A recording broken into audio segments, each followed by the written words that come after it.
Thank you for joining us today. We're just letting people in from the waiting room, so we'll have some more folks joining us. I want to welcome everybody to this webinar on global developments on the rights of nature. And today we're talking beyond the globe, off Earth, with respect to the moon. And so this is a really fascinating and new discussion, and I'm very excited to be able to bring it to this webinar series. So my name is Margil with the Center for Democratic and Environmental Rights. And we do this series on global developments on the rights of nature and have focused on developments in different parts of the world on Earth. Today, we're focusing on advancements occurring off Earth. And just to give you a quick bit of background, we work to advance democratic and environmental rights, of course, and that includes the legal rights of nature.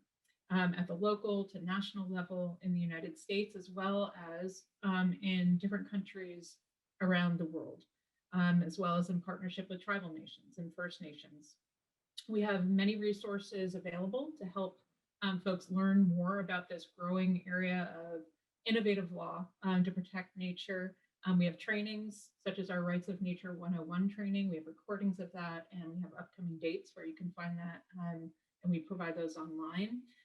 As well as upcoming developments on the rights of nature. And so next week, for instance, on May the 11th, we have a webinar, and we're going to be having some leaders out of Europe talking about bringing the rights of nature into the Convention on Biological Diversity, as well as the campaign to amend the Constitution of Switzerland to include the rights of nature and the human right to a healthy environment. So lots of things are happening. We very much encourage and invite you to join us and learning about these and hearing from these really important leaders as they go about their important advocacy and activism to advance legal protections for nature.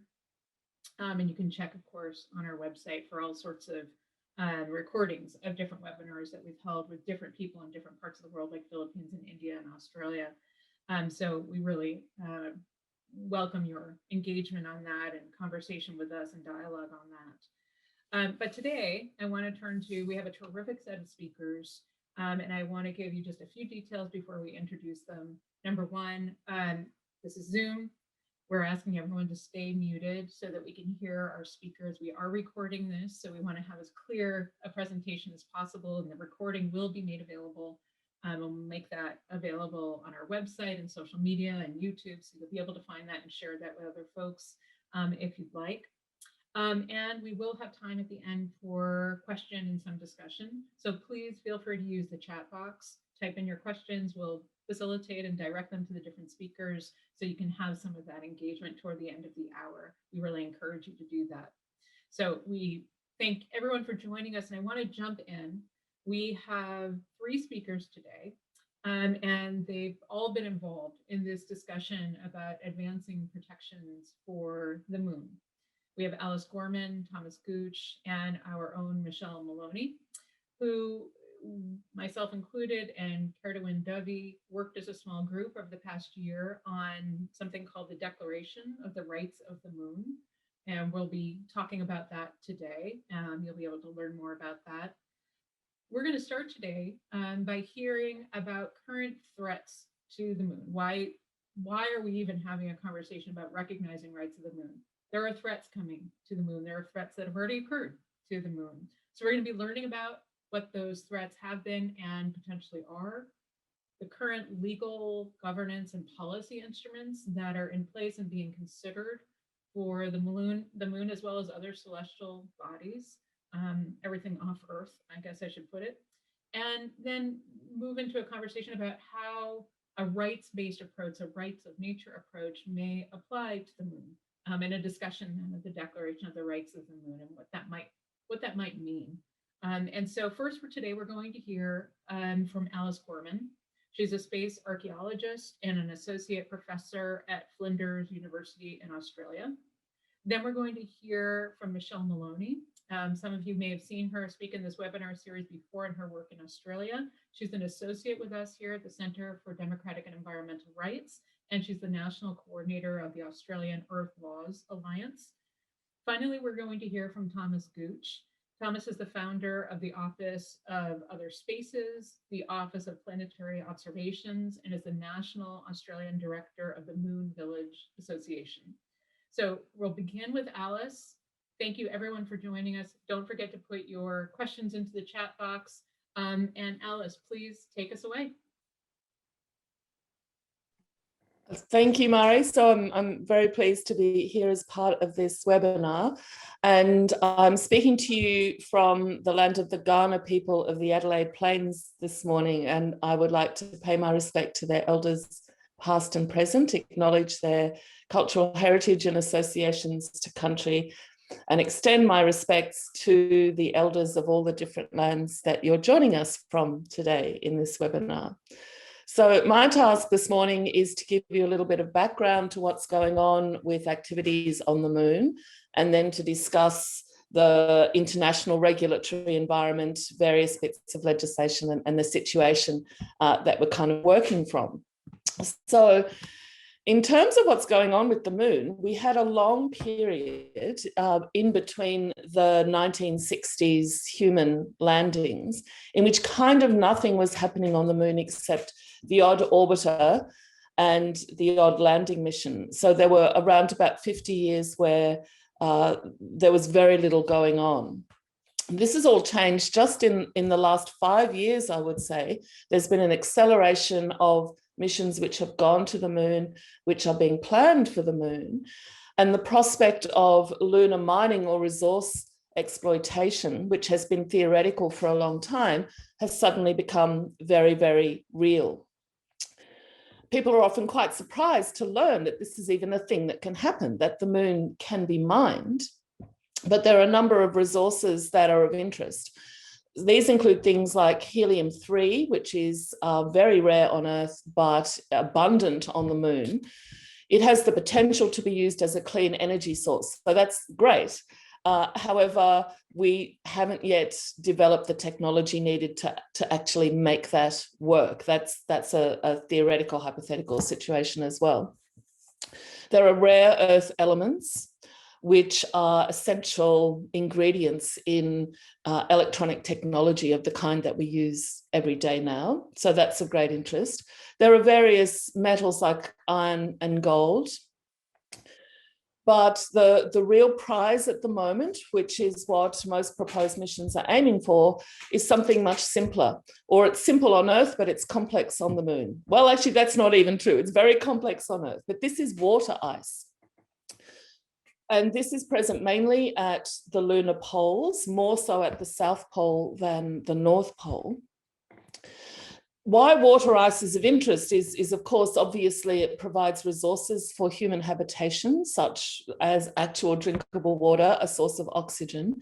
But water can also be used to manufacture fuel, and this fuel can be used to power lunar surface industries. And as many are proposing, it can be used to go from the moon on to Mars. Once upon a time, there were discussions in the space world about moon or Mars, which should people be focusing on? Those days are gone. Now it is moon to Mars. That is the dialogue, the dominant dialogue. So at the lunar South Pole are what are known as permanently shadowed regions.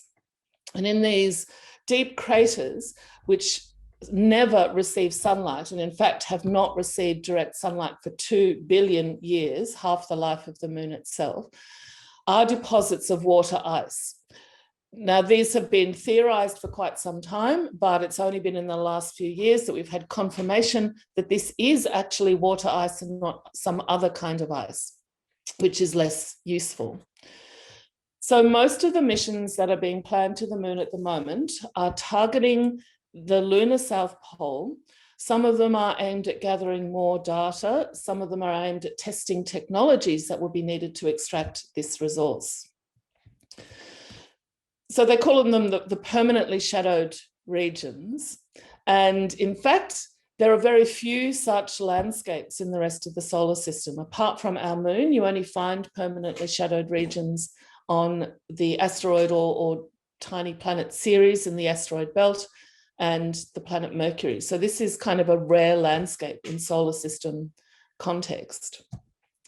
It's also a human cultural landscape because the ashes of the planetary scientist Eugene Shoemaker, a tiny portion of his ashes following his death was sent to the lunar South Pole. So it has a tiny little bit of human culture as well. So there are proposals to send orbiting missions to the lunar South Pole, which will shine lights into these 2 billion-year-old shadows.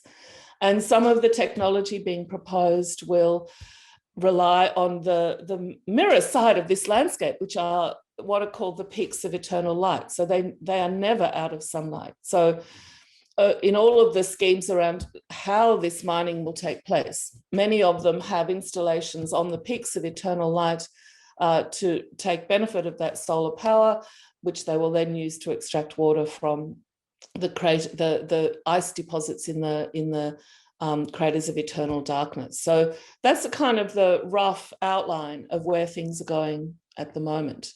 So in terms of the impact of lunar resources in a terrestrial economy, this was once a much bigger topic of discussion, but at the moment, people are focusing on what's called ISRU, or in situ resource utilization. So the idea is that the lunar resources are going to be used for a local economy and to help establish a more permanent presence on the moon. And it's not just about the water ice in the poles. It's also about using things like lunar regolith, which is the deep layer of dust which sits on the surface and the bedrock underneath, as building material, for example, construction material.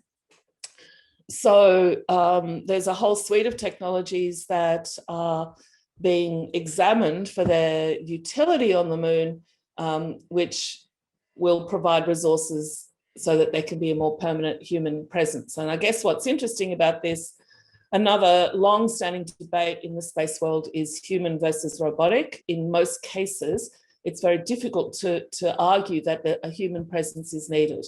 Most things that need doing can be done by robots or automation of some kind. And this, in fact, is what's being proposed for the moon as well. So it's not entirely clear what the nature of the human presence will be.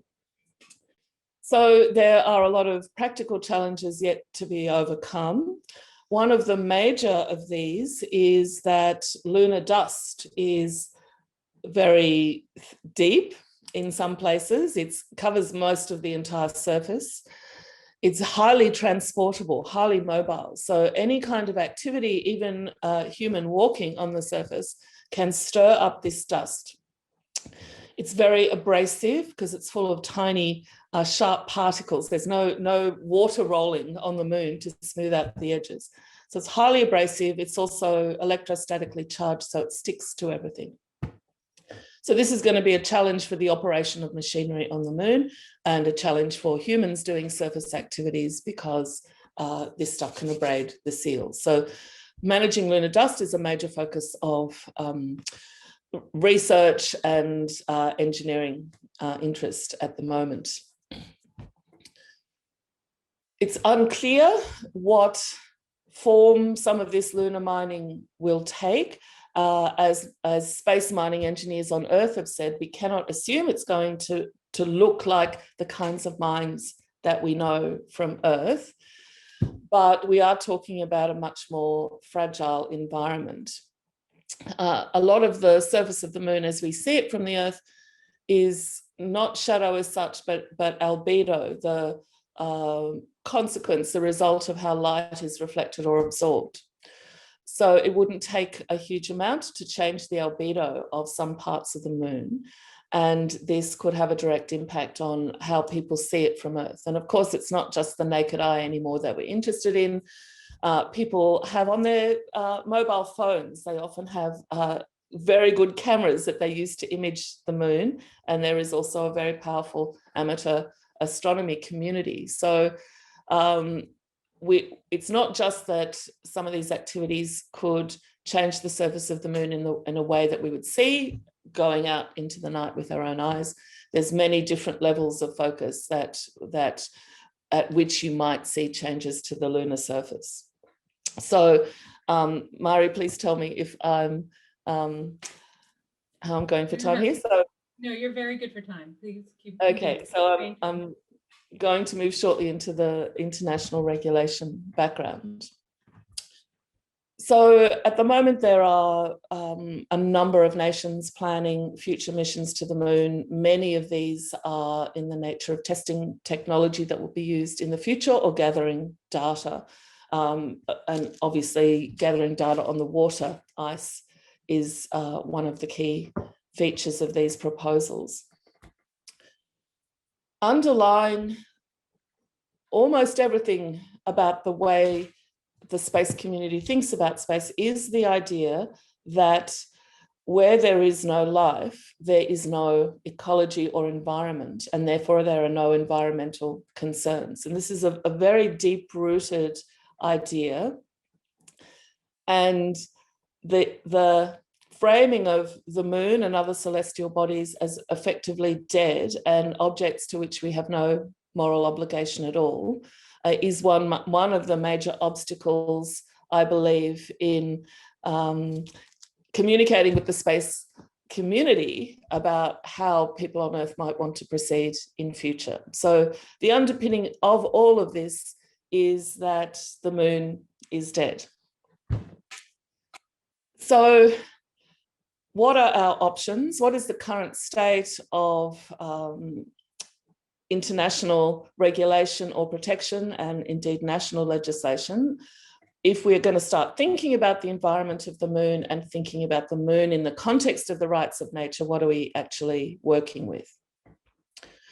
So we have a number of international treaties which regulate how people interact with outer space. The chief of these is the Outer Space Treaty of 1969. And this is a key treaty in many regards because it prohibits the appropriation of territory on the moon or anywhere else in space. So it effectively says no one can own the moon.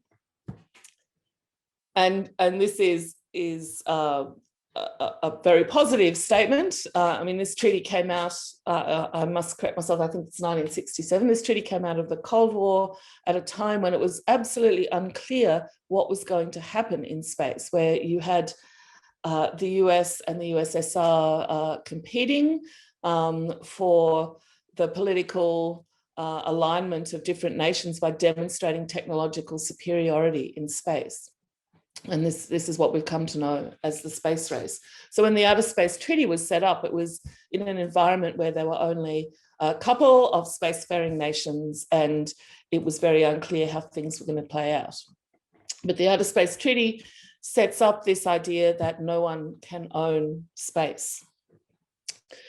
Some see this as an obstacle to space mining because it implies that if you take resources out of a celestial body, you cannot own them and then sell them, as you're expecting to do in a normal mining industry.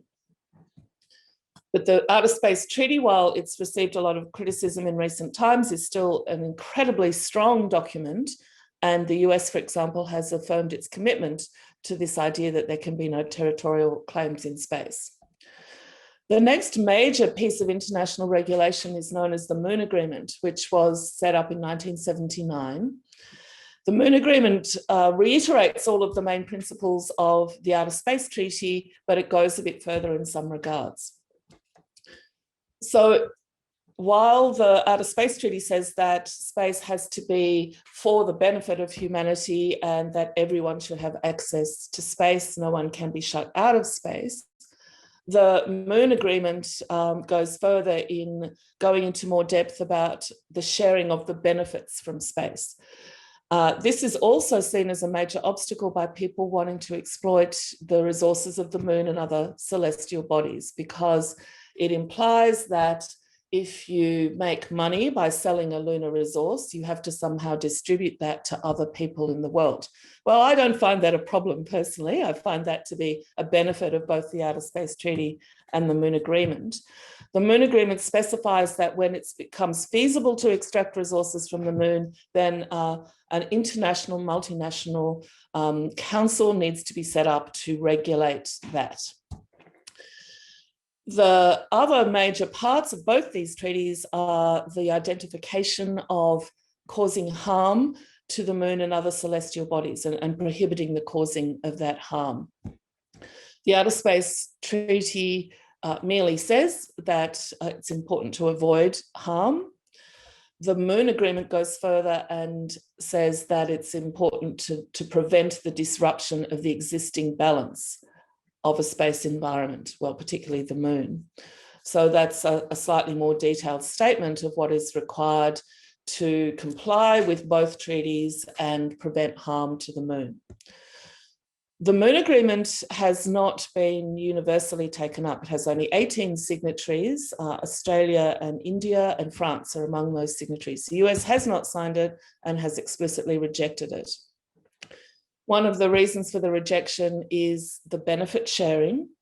So the argument is that if a company has made the investment to get to the moon and extract the resources, then they should have a right to benefit from that themselves.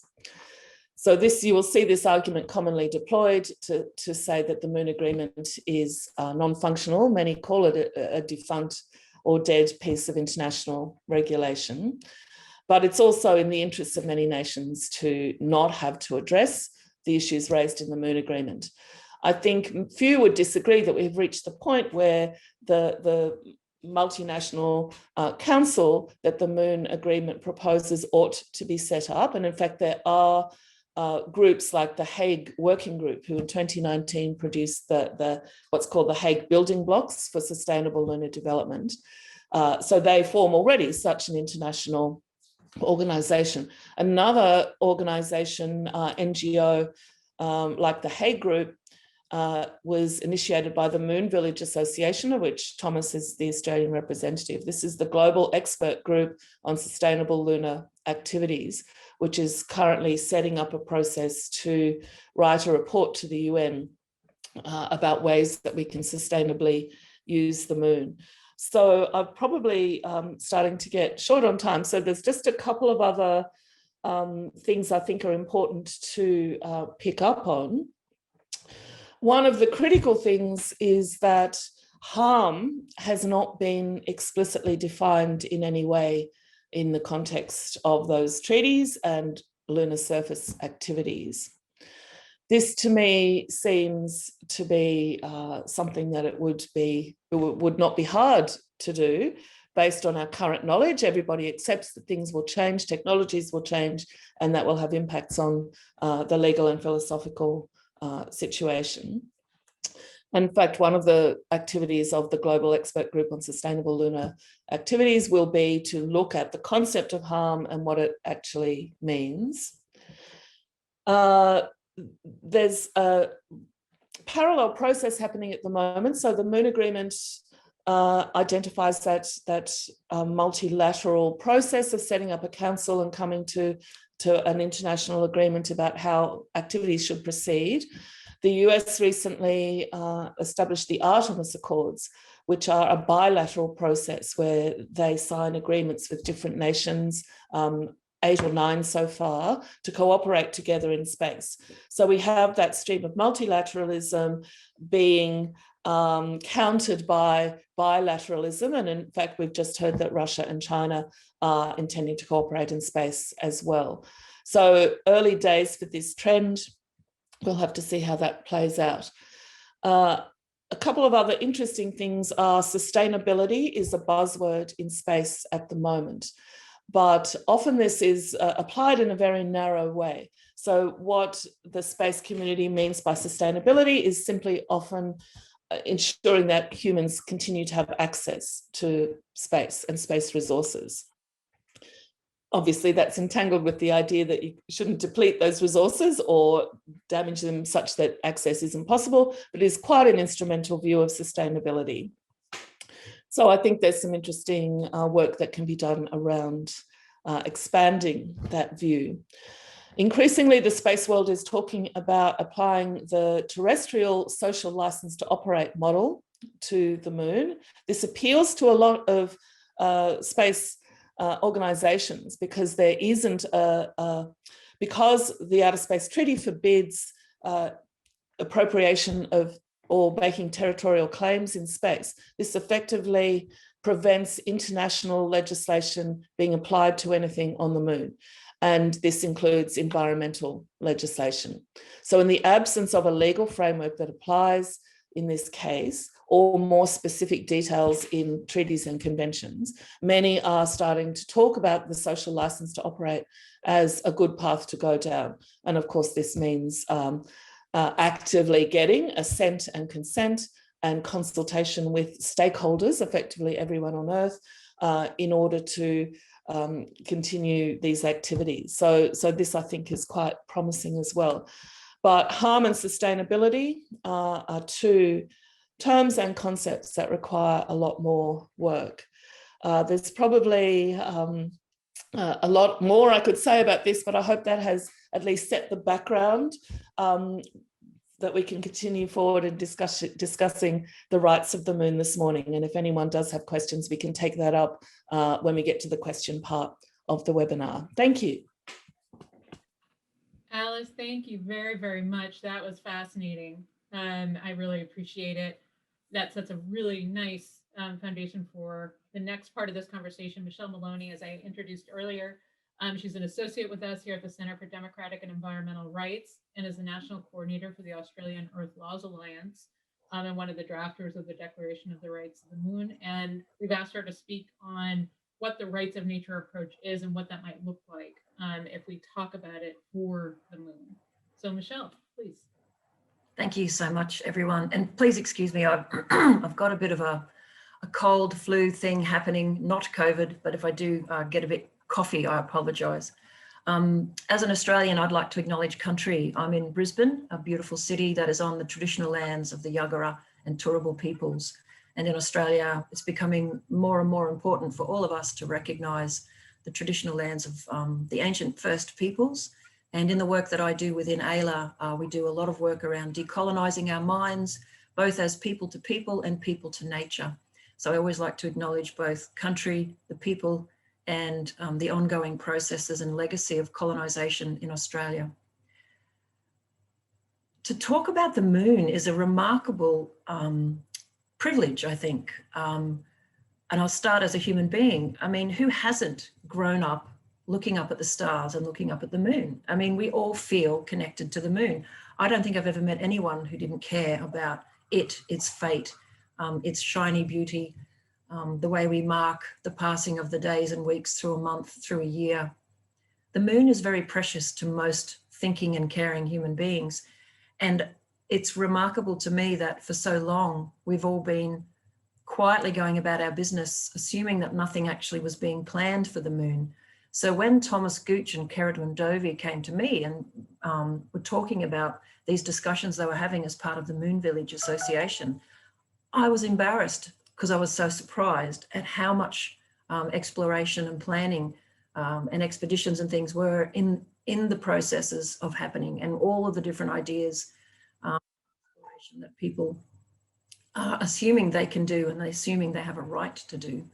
So what I'd like to do is maybe go back one step and talk a little bit about humanity on Earth and the ecological crisis that we've created on Earth and the kind of thinking that got us here. And then maybe just pose a few questions about the assumptions that we bring with us in our ideas about what we can and should do to other entities like the moon and beyond. So first of all, let's ground ourselves. We're sitting here in 2021, the 21st century, based on one kind of calendar. And if we look around at the impact of humanity on this planet, whether you look at climate change, which has been forced particularly through fossil fuel use and exacerbated by post-industrial revolution and post-Second World War escalation of technology, we know that we're changing the entire Earth system. But we've also been creating a biodiversity crisis for many hundreds of years, but particularly in the last 60, where our use of soils, forests, oceans has exacerbated hundreds and thousands of years of tribal use of the planet. We're now at a point where human beings, the idea of us entering a new geological epoch, the Anthropocene, because humans have become equivalent to a force of nature on this planet. But let's take a little deeper look at the underlying attitudes and cultural worldviews that have allowed us to become this force of nature. We are nature, of course, but we are overrunning a planet that apparently, even during the massive COVID lockdowns internationally last year, there was this remarkable detection of change when all humans stayed at home, and there was literally less movement of human beings, their vehicles and their little footsteps around the planet. I mean, we are a huge impact on this planetary entity, and we belong here. This is our planet, and we've already started to wreck the joint. But what are the ideas underneath it? I just want to remind us all that it's not a natural progression that humans have become so destructive. Let's think about 500-600 years ago. This planet was full of very different peoples in different continents and different cultures. But what we saw was the European expansionist mode that started, well, actually invading each other and stealing land and taking stuff started in the European and the Middle East sort of societies a very long time ago. But if you look at the progress of European colonialism, imperialism, and expansionism, that's a lot of isms, it's important to remember that previous to the 1500s, most people were generally in their own region, continent, whatever. But then we saw a particular mindset, a particular culture start to invade other places, use up those resources, and start treating other people who weren't seen as their own equal, as slaves, as property. And the notion that the living world was just there for human use, this anthropocentric notions that came from not everyone, but certainly the elites from Europe, in the governments that saw it as absolutely their birthright to go and conquer other places, to bring religion and to use the resources. Now, why in a conversation about the moon am I rambling on about European history and the beginnings of colonization? Well, let's just think right now in the US and in Australia, current environmental law has not managed to achieve strong benchmarks of ecological health in our so-called civilized societies. If you look at environmental law in its modern form as emerging in the 1970s, that is basically an effort to tack onto 400 years of common law and British law and European law, the idea that we actually have to try to protect the resources we're using up. So here we are in 2021, eyeing off the moon and eyeing off other places. Whether we see something as dead or alive, I think the bigger issue is, why do we think we have a right to use these things up? And if we start to take the mindset we have right now on Earth to other places, do we really think we're going to be able to define what is harm? What is sustainable? How much is enough? How much of the moon can we use before we wreck the moon? And how much of the moon can we wreck before we wreck planet Earth? As someone who's been spending more than 30 years analysing and working in environmental law and Western so-called scientific management of ecosystems, I'm not convinced that our civilizations, Westernized, industrialized civilizations, have the discipline, the wisdom, or the capacity to truly understand our impacts. And one simple example for everyone who's sitting there thinking, oh, come on, we know what we're doing. We know what's going on the moon. It's just a bunch of dust and a bit of water. Well, the Europeans, when they came to Australia in 1788, assumed they knew everything too. But books like Dark Emu by an Indigenous writer called Bruce Pascoe point out that they, with their horses, literally within weeks, had trampled across things that they barely saw that turned out to be ancient fields of grain or ancient meadows of things that people had been carefully harvesting. And we managed to destroy them with our people walking over the top of them and our heavy hooved creatures in a very short amount of time. And this was on our own planet. So what I'd like to suggest is that there is a space for discussion about our moral right to even go into space. And I love how when you have this conversation with Westerners, they already assume it's too late. It's a fait accompli. Of course we'll go there. Of course we'll go there. we have the resources, we have the money. Well, if we can't get people to think sensibly about what we're going to do, then let's at least talk about the distribution of who will go there and where will the benefits be. And there's a question that's popped up in the chat, which I meant to actually ask you, Alice, before I started talking. The question is, who is going to the moon? Who is going to use the resources? Let's talk about that in a moment. The actual companies, the elite wealth of the people who think they can afford to go, and the governments who think they have a right to allocate that right to do that.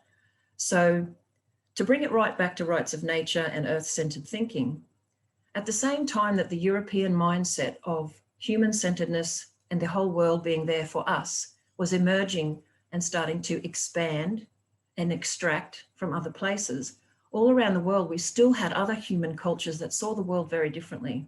I'm absolutely privileged to work with a range of Aboriginal elders here in Australia, the oldest continuous culture on Earth. And their relationist ethos, their way of being with plants and animals, absolutely was pragmatic, absolutely utilized these resources around them, but in a way that ensured the ongoing regeneration of systems that they survived and thrived with, and sacralized and saw as important, morally important. When Mary Graham and other Indigenous elders talk about the relationist ethos, it's because we were obliged to the land because it made us. We have to care for the land and care for each other. So the questions we face in the 21st century are, given the current way that Western law works, and in most jurisdictions still sees the living world as property, if the space community sees the space world as dead and that we have no moral obligation, what chance do we have in truly regulating the activities that we're going to get up to when we get there?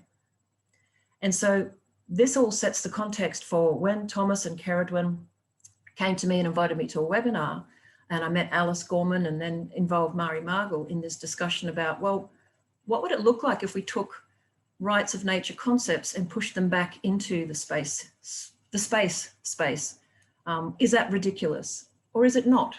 If in New Zealand, just by way of discussion between Maori people and the government, Maori people trying to get back custodial responsibilities of their precious ancestor, the Whanganui River, and they ended up with this legal rights of a river having its own legal entity, no one owns it, and guardians have to care for it, then there are some interesting models emerging in the rights of nature movement to try to challenge what's going on with our expansionist mode of thinking.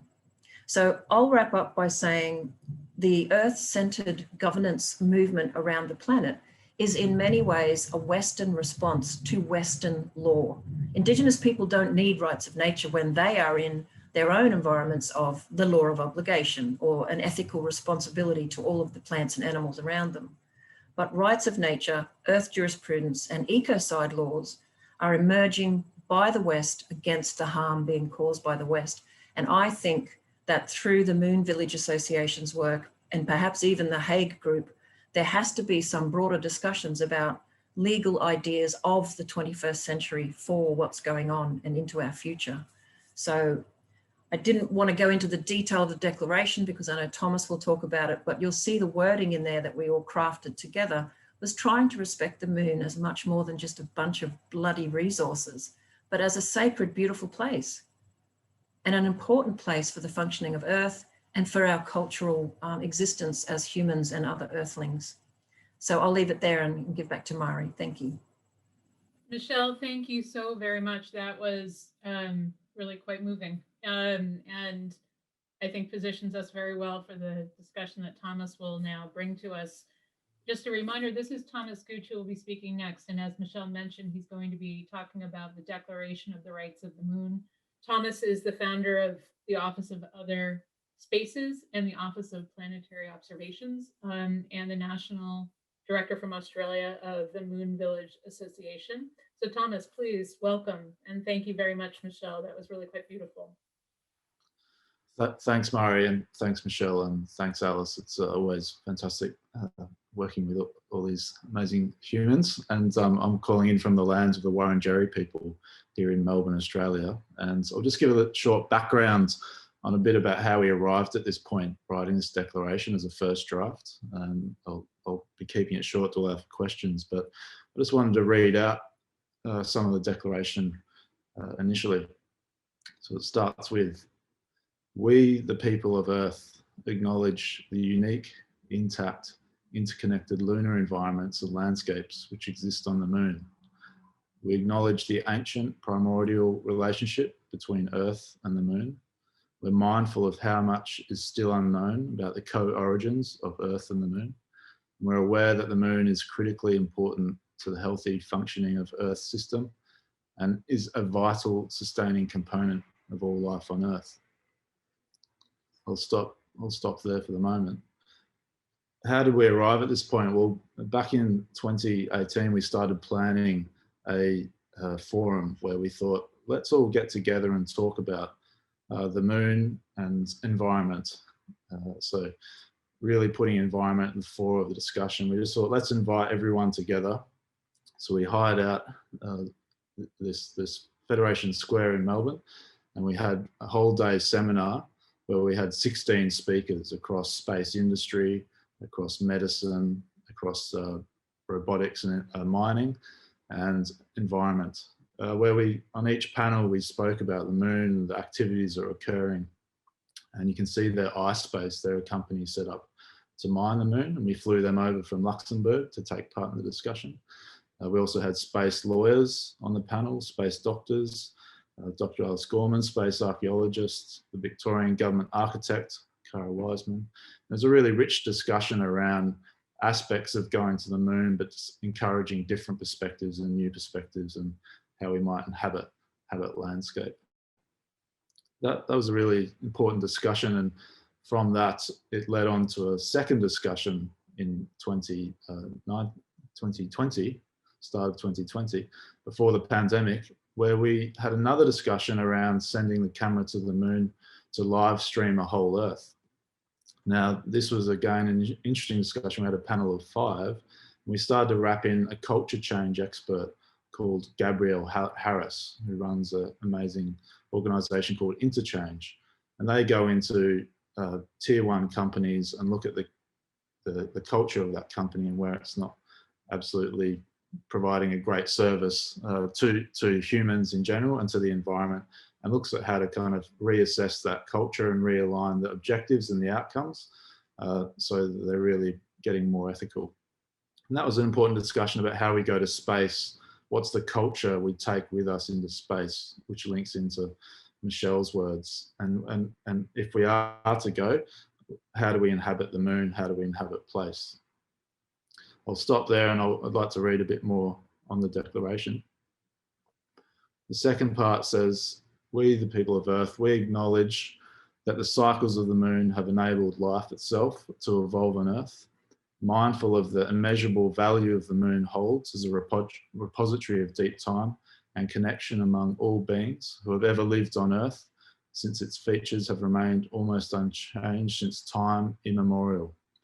We're conscious that wealthy nations and corporations are developing technologies that may make it possible to return to, live on, mine and otherwise alter the moon.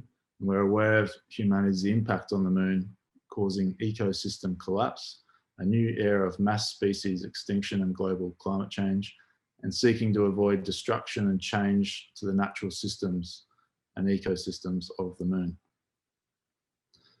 So back to the events, our third event, where Michelle mentioned, Kerry Bronzovi and I reached out to Michelle and then Mari, and we thought, well, what if we gave the moon legal personhood? Why don't we have another discussion and get together and see what comes out of this?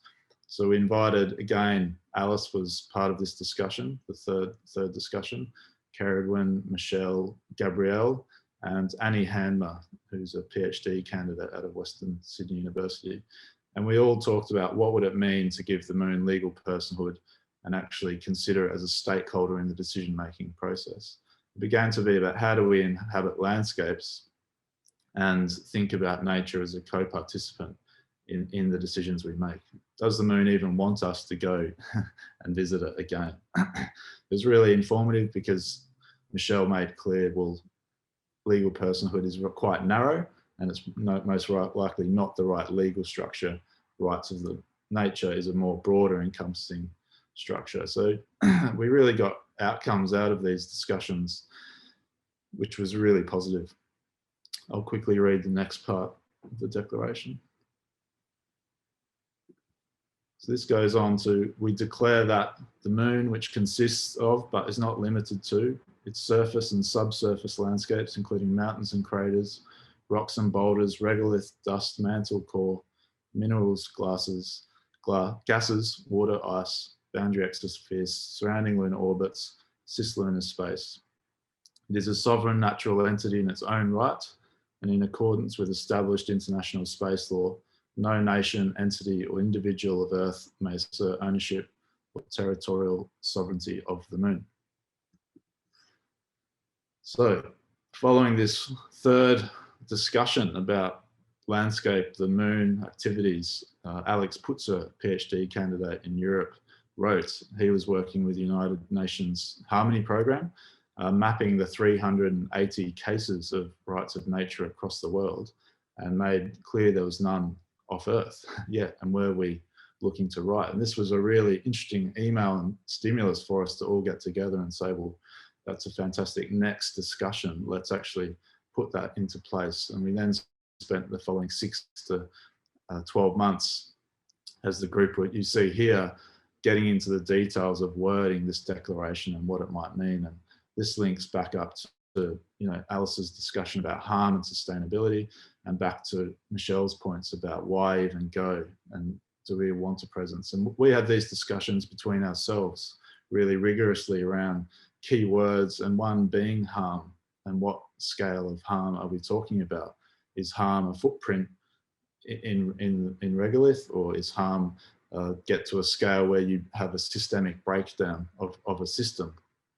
What is ecology? Is it only biologically related, or are we talking about patterns of light and lunar rhythms of dust moving around, or shadows? Can we consider that as ecology? And really getting into the words of this, and it's quite rigorous at points where we disagreed, and we had brought our varying perspectives around some of those key words. But what we really tried to position up front was our relationship with nature being the primary action that we have. Whether we go to the moon or not, how we relate to the moon is in relationship, and as Michelle talks about, a relational ethos which the traditional owners of many lands across the world have inherently, and how through law may we actually start to have a similar relationship on the moon, on Earth, wherever we are in the universe, and how that structure might actually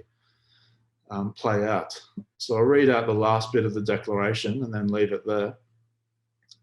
We declare that, point number 2, the moon possesses fundamental rights which arise from its existence in the universe, including A, the right to exist, persist, and continue its vital cycles, unaltered, unharmed, and unpolluted by human beings. B, the right to maintain ecological integrity. C, the right to be defined as a self-sustaining, intelligent, cohesive, intact lunar ecosystem beyond current human comprehension. D, the right to independently maintain its own life-sustaining relationship with the Earth's environments and living creatures. And E, the right to remain a forever peaceful celestial entity unmarred by human conflict or warfare.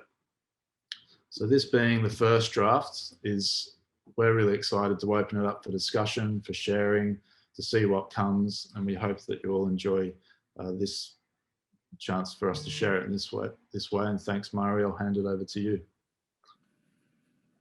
Many thanks to Thomas. That was really terrific. There's been a lot of discussion in the chat, so thank you everybody for participating in that. I think one of the questions that has come up, and Alice, I might direct this to you, which is the question of how do we how do I phrase this? There's been questions about how do we define harm? How do we define sustainability? You spoke to a bit of that. But with respect to the state of our just human knowledge about the moon? What do we actually know about the state of the moon? You know, people, as you said, some, you know, people look at it and think it's dead, but do we know that? I mean, if there's water there, is there possible life there? What do we not even know that we don't know at this point? Well, one thing that's been really interesting is in the last few years, there's been, because people have been focusing on the water ice, there's been some really interesting data analysis gathered by satellites, which has shown water is much more abundant on the moon and occurs in a much broader range of contexts. So there are little tiny microcraters that are actually outside the polar areas, which accumulate and dissipate water over the cycle of the lunar day.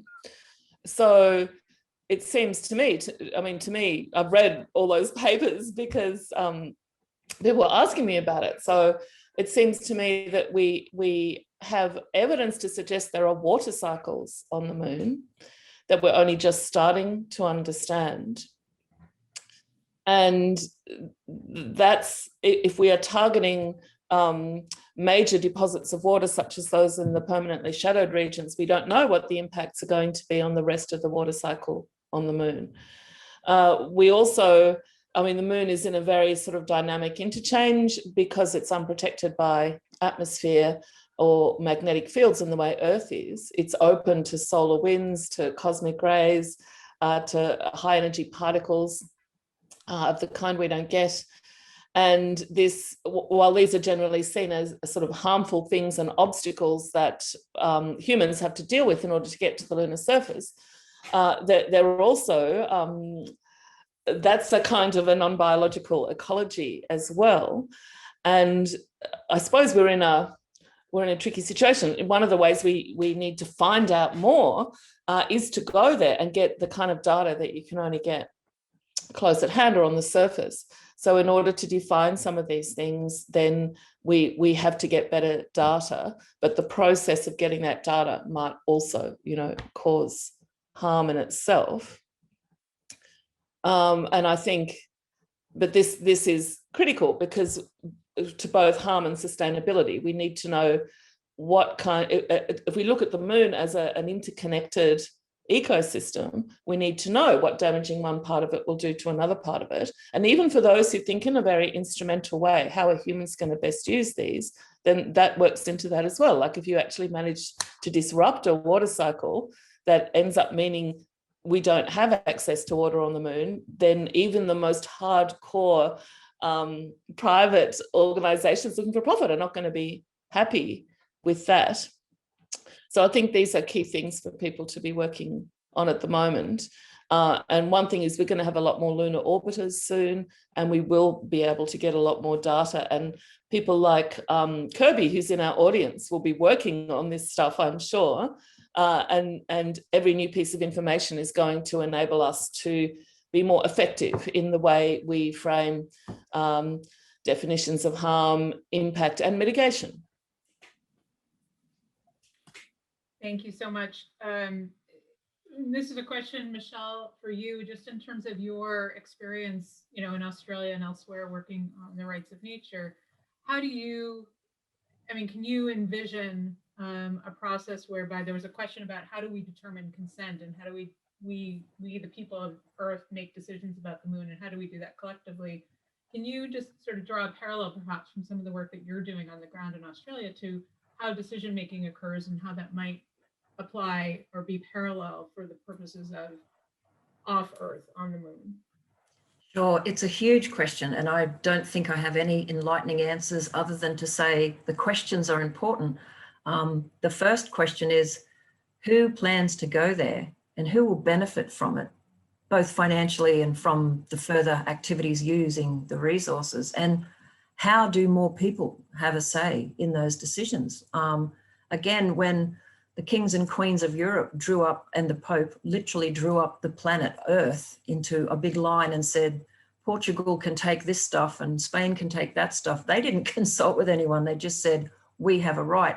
When we talk about that today, it seems absolutely insulting and ludicrous. But if we then say there are a small number of wealthy governments and a small number of wealthy companies that are planning to do all of this, There's not a known, we don't know so much about what might happen. And how do other people get involved? How do people like myself and others, ordinary humans, get involved in these big picture decisions? It feels deeply unfair that, as usual, the rich, the elite, and those who think they have a right to go there, go and do things without everyone else being involved. I mentioned in the comments, someone says by voting. Yeah, but voting to who?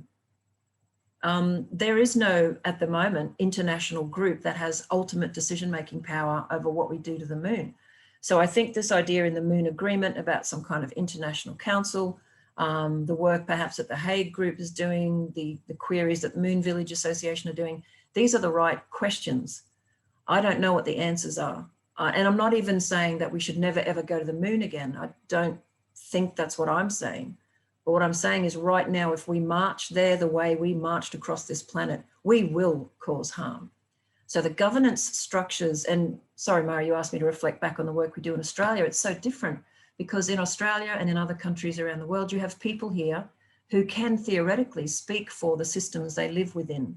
You know, the moon is even more of a potential silent victim of our human greed because there are no, as far as we know yet, any native species there. So if we have to go back to basics, what right do we have to speak for the moon, to go to the moon, to use the moon? And whatever those access rights are, it shouldn't just be for a limited number of human beings to make those decisions. Some kind of governance system that would allow Indigenous elders from around the world to reflect their cultural views, to allow peoples from the global north, global south, you know, something that allows all the peoples, not just the nation states. You're sensing an anti-humanist sentiment here. No, I don't think I am anti-human. I like humans, I like life. I'm just very concerned that right now the people with the resources who want to go to the moon want to use the moon. If they're not just talking about going and sitting there and enjoying the view of Earth, they're talking about extracting water and rare metals and using the place as a jumping off point for somewhere else. That's not anti-human, that's pro-moon. So I think the governance discussion is a tough one, but maybe some of us can play a role in just putting submissions to the Hague Group or whoever else to say, don't forget all of the other earthlings on this planet who would like to have a say about the fair use, access, visitation, and care of the moon. And Thomas, I wonder if I might end with you. We have a few minutes left. Do you want to weigh in on that, given the work that you've been doing and thinking about what that governance might look like, how that decision-making may play out?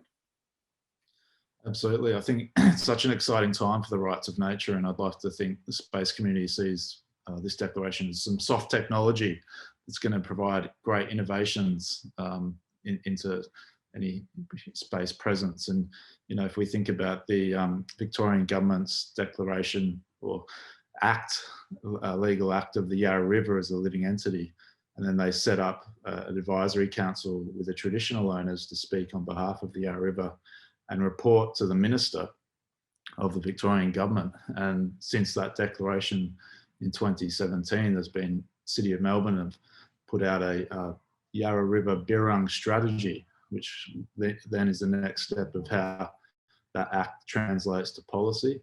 And then just last night, actually, out of that strategy, a $300 million waterfront redevelopment was announced by council along the north bank of the Yarra River, which throughout that references the river as a living entity. And so that's a key component of that $300 million redevelopment, to engage with the river, and how that happens in relationship with the traditional owners is not answered yet. It's still to be discovered, but it'll be potentially based on data, and also shows that major municipalities on Earth are already looking at incorporating this.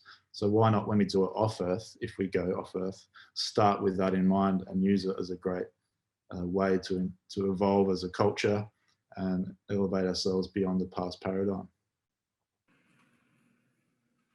Many thanks for that, Thomas. And so we've come to the end of our hour. I want to thank everybody, our presenters, Alice Gorman, Michelle Maloney, Thomas Gooch, and everybody who's been in the chat, which has been really active and a really good discussion. Many thanks for bringing this discussion forward so much to think about. In the chat, we have shared where you can find the full declaration, which Thomas presented to us, and learn more about how to get involved. So I encourage everyone to check that out as well. As I mentioned, this has been recorded. We're going to make the recording available. We can share, we'll share that with you, the link, so that you can share that with others in the days and weeks to come. And I want to just thank everyone for joining us and let you know that we have upcoming trainings and upcoming webinars and other events. Just next week on May the 11th is our next webinar on global developments on the rights of nature and focusing on the Convention on Biological Diversity, as well as the Constitution of Switzerland. And furthermore, just to let you know that if you're interested in the rights of nature here on Earth as well, feel free to contact us. We work with all sorts of people all over the world who are interested in moving this stuff forward. Get in contact with us through our website or at our email info@centerforenvironmentalrights.org.